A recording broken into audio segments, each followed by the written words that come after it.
Hello दोस्तों, आपका स्वागत है सक्सेस नोट्स क्लासेस में। आज का टॉपिक हो जाएगा दिल्ली साम्राज्य। ये आज हमारी सीरीज का 8वां वीडियो है। इसमें मैं आपको तुगलक वंश के बारे में सब कुछ आपको बता दूंगा, जिसमें आपका एक भी क्वेश्चन बाहर नहीं जाएगा। यदि आप हमारे चैनल में पहली बार आए हो तो चैनल को जरूर से जरूर सब्सक्राइब कर देना है, क्योंकि मैं आपको नोट्स के आधार पर सब कुछ पढ़ा देता हूँ, एक भी क्वेश्चन बाहर नहीं जाने देता हूँ। यदि आपको पीडीएफ चाहिए तो नीचे आपको लिंक मिल जाएगा, वहां से आप आराम से डाउनलोड कर सकते हो। अब चलते अपने क्लास की ओर। हेलो दोस्तों, आज का टॉपिक है फिरोजा तुगलक। इसके बारे में मैं आपको सब कुछ आपको बता दूंगा।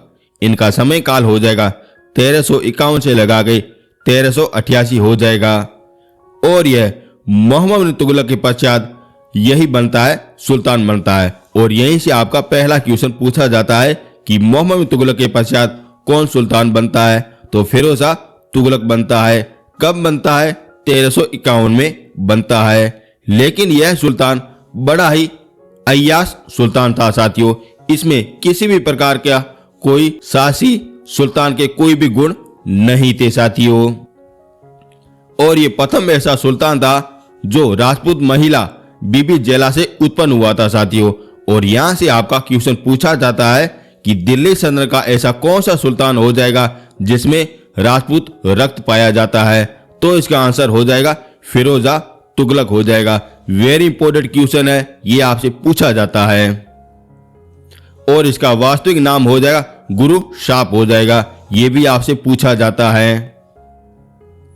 और ये दिल्ली सल्तनत का अकबर भी कहा जाता है। वेरी इंपॉर्टेंट क्वेश्चन है। जो मैं आपको लाइन बता रहा हूं वहां से हर कोई एक क्वेश्चन पूछा गया साथियों, और हर लाइन और हर क्वेश्चन आपकी जिंदगी बदल सकता है।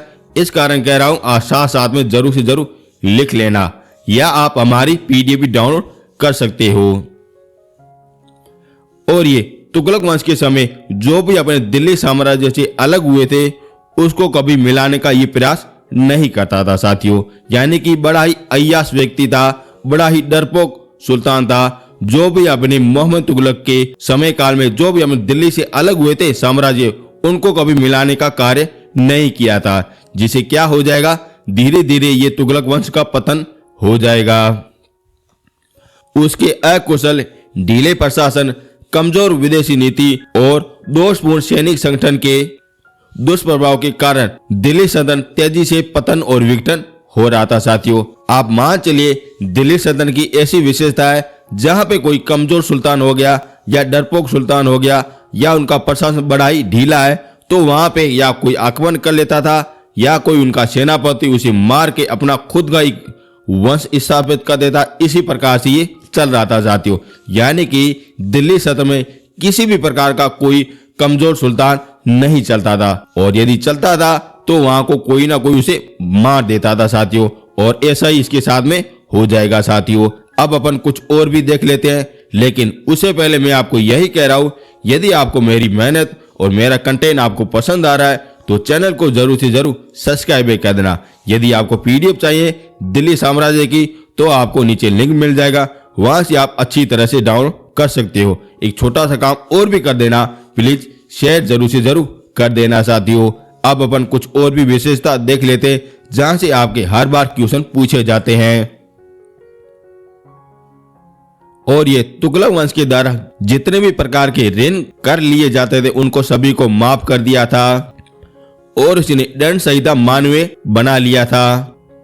और सुल्तान ने भेंट की प्रथा को भी अंत कर दिया था। यानी कि आप बोल सकते हो ये एक प्रकार का मूर्ख सुल्तान था साथियों।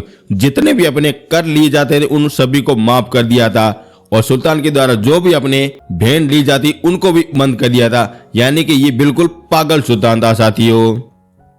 और इस कर प्रणाली में धार्मिक और मजहबी रूप प्रदान कर दिया था। यानी कि कर में डिवाइड कर दिया था, धर्म भी घुसा दिया और मजहबी रूप भी घुसा दिया था।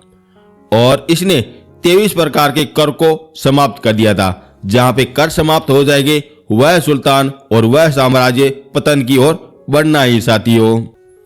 और इसने इस्लामी सियादी के अंतर्गत 4 प्रकार के कर लागू किए थे। जिसमें से हो जाएंगे खराज, जकात, जजिया, जुम्स। ये 4 प्रकार के इस्लाम धर्म में लागू कर दिए थे। जैसा कि मैंने आपको बताया था, इन्होंने क्या कर दिया, कर में डिवाइड कर दिए, धार्मिक प्रकार से कर में डिवाइड कर दिए थे। जो अपने इस्लाम धर्म में ये 4 प्रकार के कर लागू किया जाता है। यहां से आपका एक भी क्वेश्चन पूछा नहीं जा सकता, ये मैं आपको गारंटी के साथ कह रहा हूं। सिर्फ आप इतना ही समझ लो, इनकी जो योजनाएं चला रही है, ये किस किस प्रकार से प्रशासन चला रहा है, उसे आप समझ सकते हो ये फिरोजा तुगलक किस प्रकार का व्यक्ति था। और नगर प्रणाली के निर्माण के बाद उलेमा वर्ग की स्वीकृति के पश्चात सूस नामक प्रकार का सिंचाई कर लगाया गया था। और यहीं से आपका क्वेश्चन पूछा जाता है कि तुगलक वंश में सिंचाई कर कौन सा हो जाएगा, तो सूस हो जाएगा। ये वाला क्वेश्चन आपसे पूछा जाता है, वेरी इंपॉर्टेंट है। और इसने कुल उपज का 10% और नियंत्रण करने के लिए 1200 बीघा बाग लगाए थे साथियों। यानी कि आप ये समझ सकते हो, सिंचाई पर 10% कर लगाया गया था और नियंत्रण करने के लिए 1200 बाग का निर्माण करवाया था। आप ये समझ सकते हो, इसके द्वारा जो भी अपनी योजनाएं चलाई जा रही है, वही बड़े ढीले प्रकार की योजना थी, जिसमें कोई सेंस नहीं बनता था। और इसके शासनकाल में बाग बगीचे का निर्माण हो गया था।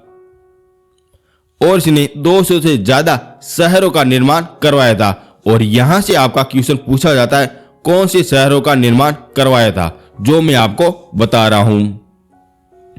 और इसके द्वारा शहर मुख्य बनाए गए थे हिंसार, फिरोजाबाद, जूनापुर और फिरोजपुर। और यहीं से आपका क्वेश्चन पूछा जाता है, यह शहर किसके द्वारा बनाया गया था साथियों। वेरी इंपॉर्टेंट है, ज्यादातर अपने फिरोज तुगलक के शासनकाल में यहीं से क्वेश्चन पूछा जाता है, जो आपको मैंने बता दिया है। आपको ज्यादातर शहर के आधार पर क्वेश्चन पूछे जाते हैं। और इसने 200 से ज्यादा शहर का निर्माण करवाया था। और अपने भाई जूना खान की याद में जौनपुर शहर का निर्माण करवाया था, यह भी आपसे पूछा गया है। और दिल्ली में फिरोज शाह कोटा नामक शहर की स्थापना करवाई थी, यह भी आपसे पूछा जाता है। यहां से आपका इतने प्रकार के क्वेश्चन पूछे जाते हैं, वेरी इंपॉर्टेंट है, ज्यादातर नहीं पूछे जाते, ये भी मैं आपको क्लियर कर रहा हूं। अगर बात की जाए तुगलक वंश में, तो ज्यादातर क्वेश्चन मोहम्मद तुगलक के आधार पर पूछा जाता है साथियों, जो मैं आपको क्लियर कर रहा हूं। अब अपन कुछ और भी देख लेते हैं।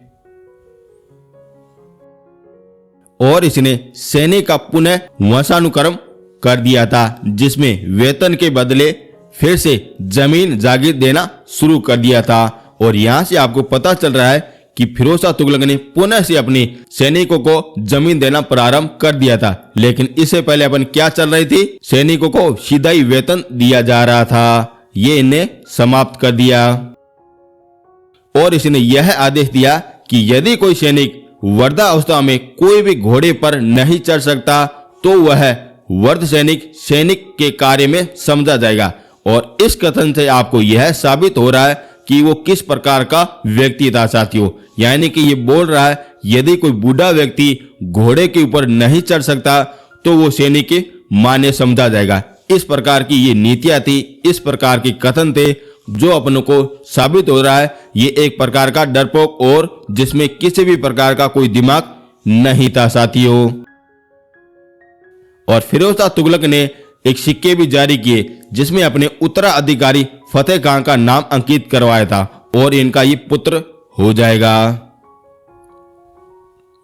और इसने एक विवाह की स्थापना करे, दीन खेरात, और यह मुसलमान के अनाथ स्त्री, विधवा और फिरोज शाह तुगलक के आर्थिक मदद प्रशासन करवाई जाती थी। यहाँ पे ये वाला अच्छा काम करता है, जो भी अपने मुस्लिम अनाथ स्त्रियां है या विधवा है, उनको रिवाज के लिए एक विवाह की स्थापना करवाई थी, दीन खेरात। और ये वाला आपसे पूछा जाता है, दीन खेरात किसके द्वारा स्थापना करवाई गई थी, तो फिरोज शाह तुगलक के द्वारा करवाई गई थी। और ये वाला काम इसने अच्छा कर दिया है।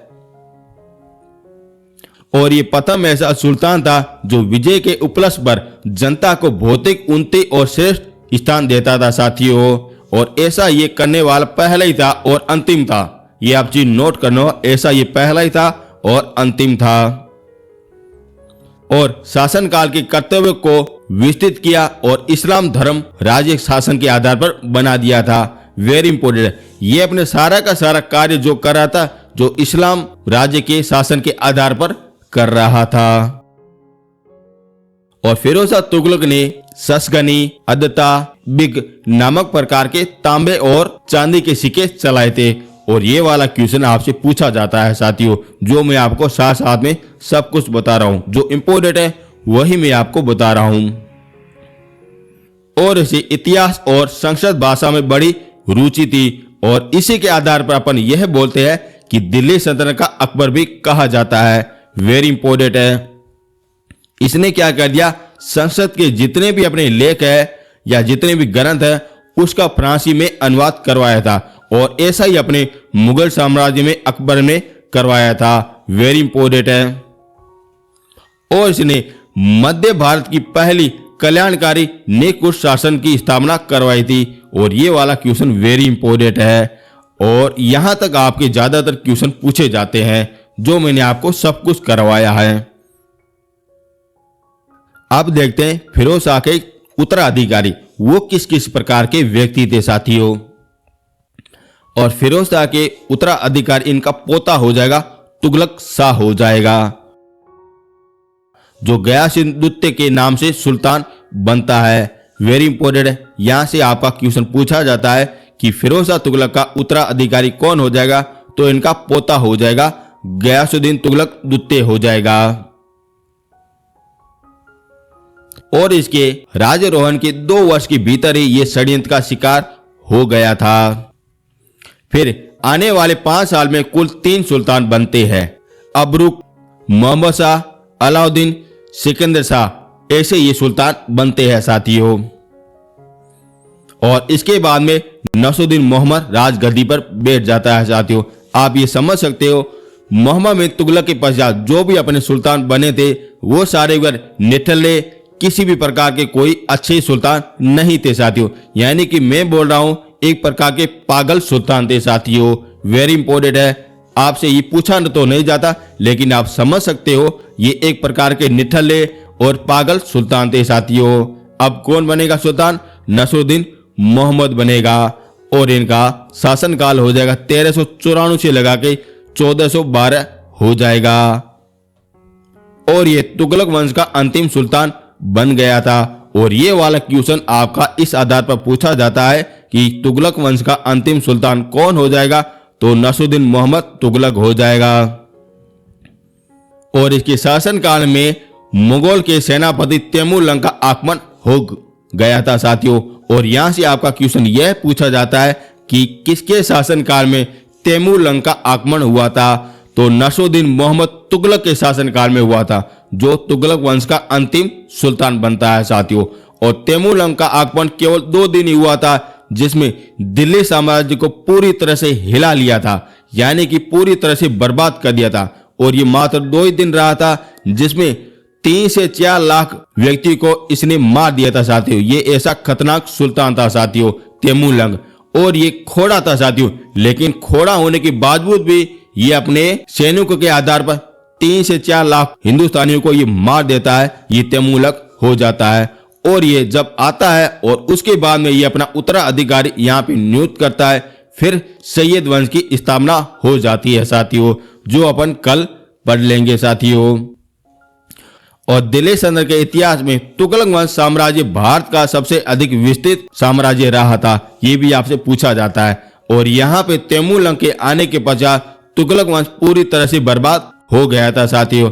और फिर ये तुगलक वंश के सेनापति के आधार पर यहाँ पे एक को नियुक्त किया जाता है, फिर वो सैयद वंश की स्थापना कर देता है। वो मैं आपको कल बता दूंगा साथियों। और यहाँ पे आपका तुगलक वंश पूरी तरह से टॉपिक कवर हो गया है। जो मैंने आपको पढ़ाया उसे एक भी क्वेश्चन बाहर नहीं जाएगा साथियों। पहले मैंने आपको गुलाम वंश अच्छी तरह से बता दिया, फिर मैंने आपको खिलजी वंश भी अच्छी तरह से बता दिया, आज मैंने आपको तुगलक वंश वो भी पूरी तरह से करा दिया।